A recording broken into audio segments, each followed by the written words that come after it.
For months we've called it the three-row Creta or the long wheelbase Creta, but now it has its own unique identity and there is a lot to talk about when you look at the Hyundai Alcazar.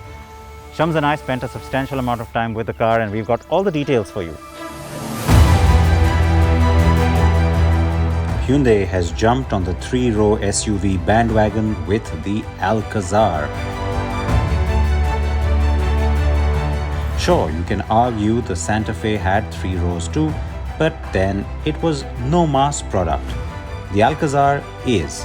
Named for Moorish castles from Spain, the Alcazar is Hyundai's bid to attract the interest of the mass premium buyer, not just those who want a 6 or 7-seater. The Alcazar is a mid-size SUV, though yes, it is definitely based on the smaller Creta. But it goes beyond simply being a Creta Plus. Let me explain how. So the Alcazar's front grille is very distinct and that's where you'll see a big difference from the Creta because the Creta's grille kind of ends off here. It's also finished in chrome and it doesn't have all these elements. This looks a little more ostentatious, a little more premium, that's the idea. And it also stretches out, kind of cuts through the headlamp cluster. Very distinctly different grille.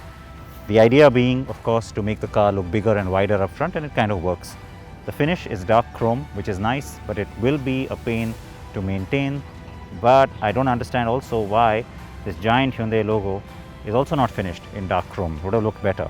Kind of clashes right now. All right, so everything else about the car will keep reminding you of the Creta, as we've said before. It's back here, though, that the section here is where it has its own distinct identity. You don't get this glass on the Creta. You don't get a sense of being bigger. You certainly feel that on the Alcazar because don't forget, 200 millimeters longer than the Creta, and this part, the wheelbase, 150 millimeters longer. So that's substantial because most other three-row SUVs, well, they only grow in their bumpers or overhangs, not in the wheelbase, and that is a huge advantage on the inside. At the back, distinct taillight cluster does look more handsome, I think, than the one on the Creta, which looks unfinished. The Alcazar badging nice and big, and again in a dark chrome strip that makes the car look wider. The Alcazar also gets a running footboard, puddle lamps with the Hyundai logo, and very distinct 18-inch two-tone alloy wheels. The base Prestige trim gets 17-inch alloys. There are 6 colors to choose from, including this new Tiger Brown. And there are two-tone dual options as well, which are available only on the top trim. So it's either grey or white with a black roof. Inside, the Alcazar has 2 layout options, 6 and 7-seater. What Siddharth has is the top spec signature trim of the Alcazar, but what I have here is the mid-spec platinum trim. That is only to show you just how well spec'd the lower trims of the Alcazar are in terms of features. So sample this, the platinum trim gets features like electric seat for the driver, a 10.25-inch instrument cluster with multiple displays, it is all digital, and you also get an 8-speaker Bose surround sound system. But that's not all. A lot of features also come as standard on the Alcazar. So even on the base Prestige trim, you get things like a 10.25-inch touchscreen infotainment system along with Hyundai's now famous BlueLink connected car tech. This nice looking dual tone cognac brown interior is also there as standard, along with wireless charger on the front row and on the second row for all the 6-seater variants. Along with that, ambient lighting 64 colors, and finally voice commands to open the sunroof are also standard. Hello BlueLink. Open sunroof. Opening the sunroof.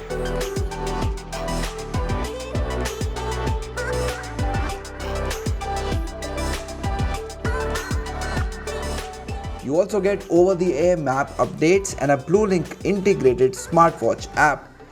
The digital instrument cluster can be customized in 4 different themes that are called Cube, Comfort, Eco and Sport. The touchscreen system has been borrowed from the Creta and is compatible with Apple CarPlay and Android Auto, but the connectivity isn't wireless. While front ventilated seats are only offered on the top trim, the air purifier and electric parking brake are absent only from the manual version of the base Prestige trim.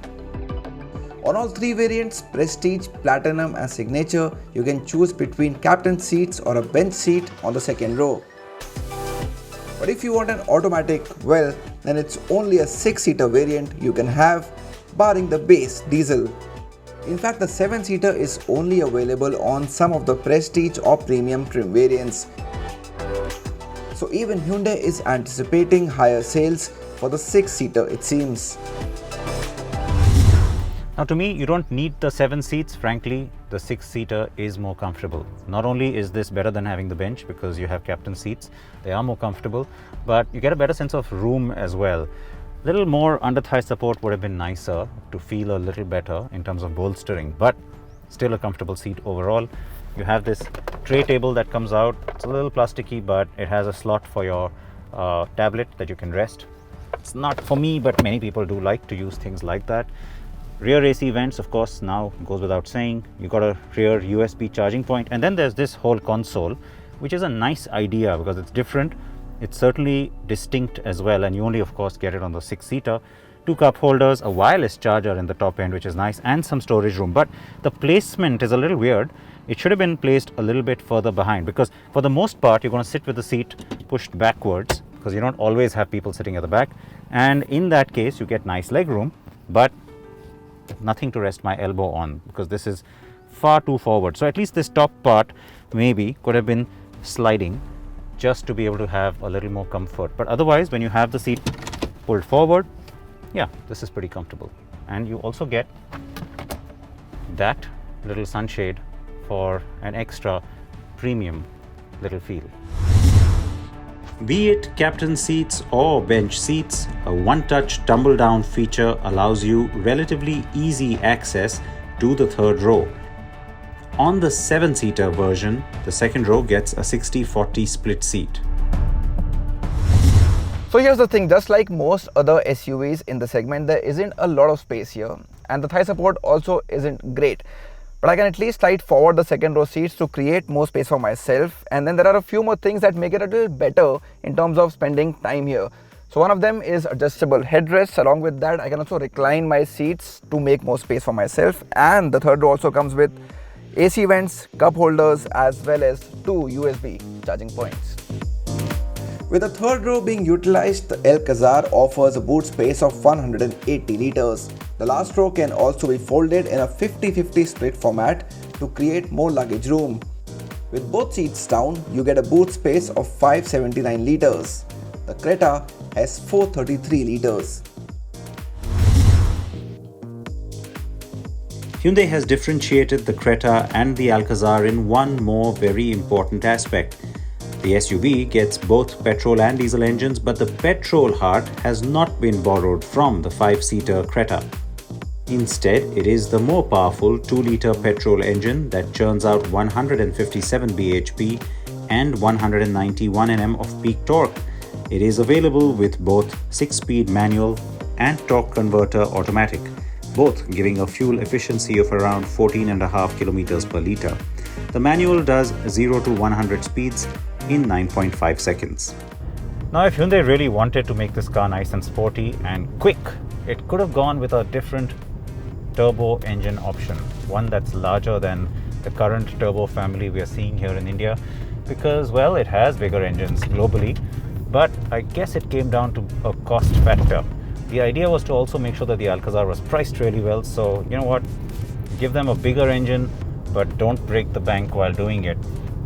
I guess that's smart. Well, me personally, I'd have loved to see the 1.6 or 2.5 turbo on it. But I am not complaining too much, as this engine is also pretty good. Now, despite the increase in length, the car handles quite alright. In fact, the body roll hasn't gone up as I had expected. Yes, I got a sense of that on my first camouflage car drive, but today I'm really sort of being able to put the car through its paces. The engine, well, that is the big new thing, right? New for this family of cars, but the 2-liter engine family has been around for a while. We've seen it on the Elantra too. However, the new engine is new. It's a new engine because it's been updated severely. And you know what? It's the refinement that really comes through. It is very refined. It is something that you will find is a lot more responsive, a lot more energetic than the past. If you go back 5-10 years, Hyundai petrol engines, especially the larger displacement ones, they used to be raspy, they used to be a little bit unrefined, and you didn't always get great performance at higher RPMs. Not a problem on this one. The power delivery is good, and with the pedals you can also downshift quickly and get a good response from the motor. On all the automatic trims, Hyundai has added 3 drive modes: Comfort, Eco and Sport. And like on the Creta, you also have 3 traction control modes called Snow, Sand, Mud. And those are also standard on the automatic variants. On the petrol, the 6-seater version is available on all but the Platinum manual trim, while the 7-seater is only on Prestige and Platinum versions. While we have no crash test results on the Alcazar, it does get a lot of safety features as standard. Barring the surround view camera, side and curtain airbags, and front parking sensors, everything else is standard. This includes dual airbags, ISOFIX child seat mounts, tire pressure monitoring, reverse camera, rear parking sensors, and more. The Platinum and Signature trims also get the blind view monitor function that I love. Shams will tell you more about it. A really practical, safe and useful feature on the Alcazar is the blind view monitor. Now what they've done is they've installed 2 cameras on both the side view mirrors, and the moment you switch on your indicator, either left or right, the video footage from those cameras gets relayed onto your instrument cluster and shows what's coming from behind you on either side, either left or right. That makes it safe for you to change lanes, especially in the chaotic city traffic. Unlike the petrol, the diesel is taken from the Creta. The 1.5-liter engine makes around 113 bhp. That makes it the least powerful offering in the segment when you compare it to other cars like the Tata Safari or the MG Hector Plus. But there's something that works to this car's advantage despite the less power. And that is the weight of this car. The Alcazar is significantly lighter than some of the cars I just mentioned, and that ensures that the power to weight ratio or even the torque to weight ratio is really good on this car. Along with that, a peak torque figure of 250 Nm is decent and kicks in quite early at around 1500 RPM. And these factors come together to ensure that the drive on this engine is anything but sluggish. On the diesel though, while the Prestige and Platinum Auto and Signature get 6 seats, the remaining 3 lower variants get the 7-seater layout. The diesel also has the choice of 6-speed automatic and manual transmissions depending on the trim. I'm also quite impressed by the NVH levels on this diesel Alcazar. I've been driving it for a few hours now and the levels of insulation are quite good. It's been a fairly peaceful and silent drive on this car so far. And if you're looking for good fuel efficiency on the Alcazar, this is the only version you should be looking for, the diesel manual, because this is the only one that gives you an efficiency of more than 20 kilometers per litre.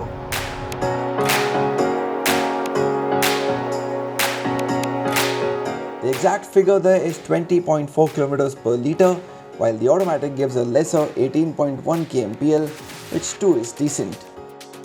On to the prices now, and Hyundai has launched the Alcazar starting at 16,30,000 rupees for the base Prestige manual and goes up to 20 lakh rupees for the diesel automatic. There are 13 trims in all, and yes, these prices are introductory.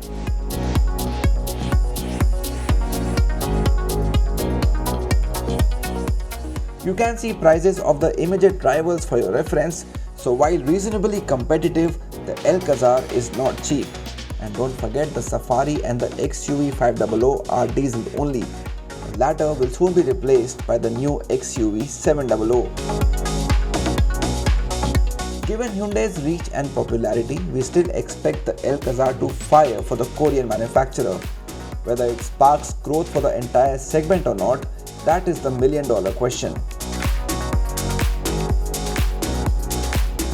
For now, sister company Kia has categorically said it will not have a similar vehicle.